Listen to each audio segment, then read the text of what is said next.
Hello, thank you so much for tuning into Natalie Levin Astrology.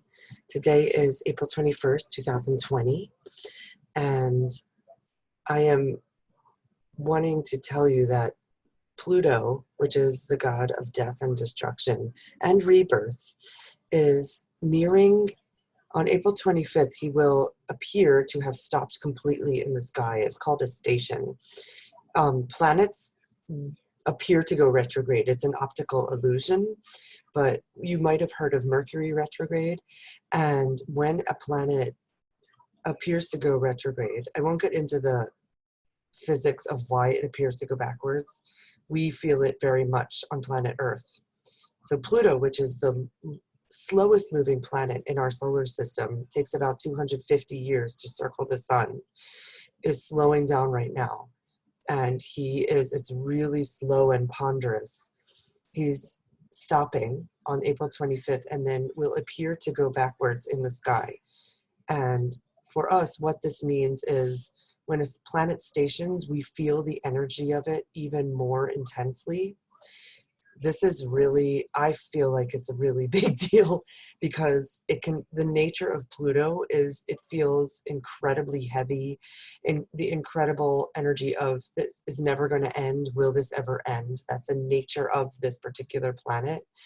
And it is, again, the energy of death and destruction with the potential for rebirth. So we are having that as a species right now, very, very much. In addition to that, it's coupled with a very, very, I would say, angry and aggressive energy in the heavens, like an energy of this is wrong. We have to do. It's a very polarizing. The reason I'm saying that is because the moon right now is in Aries for all of us. The moon is our emotional world, and it's right next to Mercury, which is also in Aries. Mercury is how we communicate. So think our emotional world is revved up and aggressive and either tending towards fear, which is the shadow side of Aries, or it's tending towards anger and aggression and not being able to hear anyone else or allow the ideas of anyone else in because it's coupled with death anxiety. So that's a lot. And then we throw in the fact that those energies of the anger and aggression are being paired with Mars, which Mars is the angry planet. It's also a planet of getting things done. So what would it look like? I have to burp at that. I don't know the answer, but what would it look like to take the anger that I'm feeling and turn it into something that is productive, of higher vibration? For me, maybe it's going and getting I feel angry that I can't go see my family, so maybe I can create a family of plants in the garden. I'm really making that up. I don't know that I'm actually going to do that. That's one idea. And in addition to all of that, we also have the energy of Uranus, which is shocks and surprises and earthquakes in Taurus.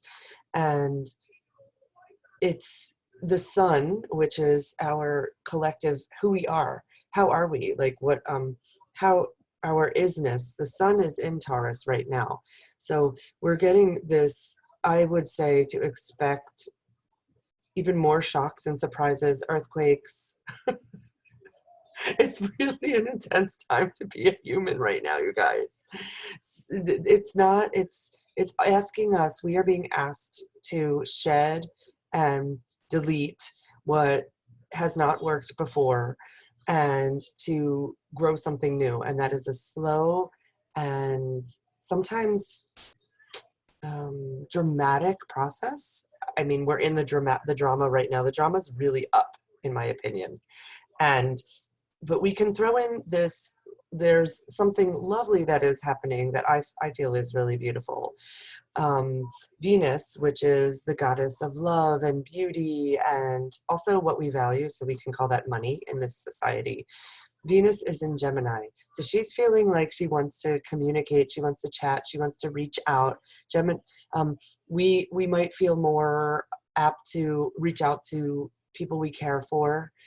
And she is in let's call this a square. She's in a square with Neptune in Pisces. So Neptune is, again, how do we dream? How do we connect with the infinite? And also the energy of being drunk and acting out in addiction. But here's my imagination, my fantasy is, how can we possibly check in and tune in with our delight, our love of being human, being in a human body, being able to communicate, being able to have words, whether they're written or spoken. And how can we actually, can that be some sort of a spiritual practice? Can it be a spiritual practice for me to reach out to someone and say, hey, I'm thinking of you, how are you doing? Or for me to sit and really be present with my 4-year-old child and take him in, like an act of love, an Aphroditean act. Venus is Aphrodite. What would that look like? I also would like to invite you to remember that the sun, which is, again, our collective isness, who we are, how we, like our very most ego self. The sun is in a difficult aspect, a challenging aspect to Saturn. So it's a square there as well. And the square makes it, I would say that Saturn is feeling stop, stop, stop, limits, limits, limits, no, no, no, structure, structure, structure. And Saturn is, we might feel really, really frustrated and stuck. Today specifically, I don't know, it's April 21st. Like I want to go, I want to, and Saturn's saying no, no, no. And that could be manifesting in the outer world as limits on where we are allowed to go, limits by the government. Saturn is in the modern ruler of Saturn is Capricorn. Capricorn is government. So it's literally the government saying, no, stop, no. So with all this coming up, this is what I would love to say. Easy does it this week with that Pluto station. That is some very heavy energy.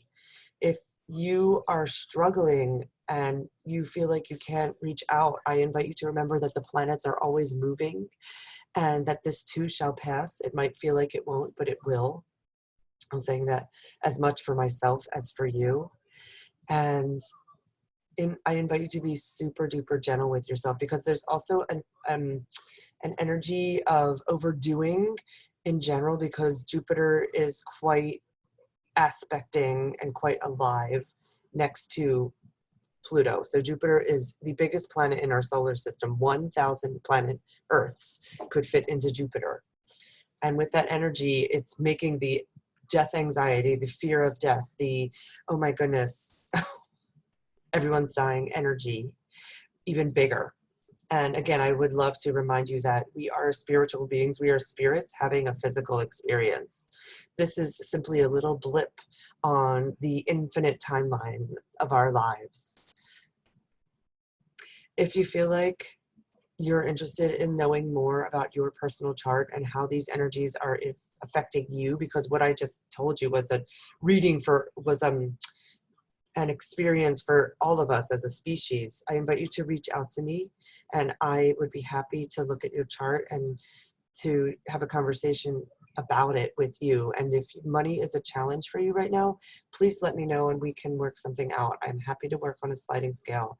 These are new times. Uranus, which is shocks and surprises and change, is in Taurus. Taurus rules money.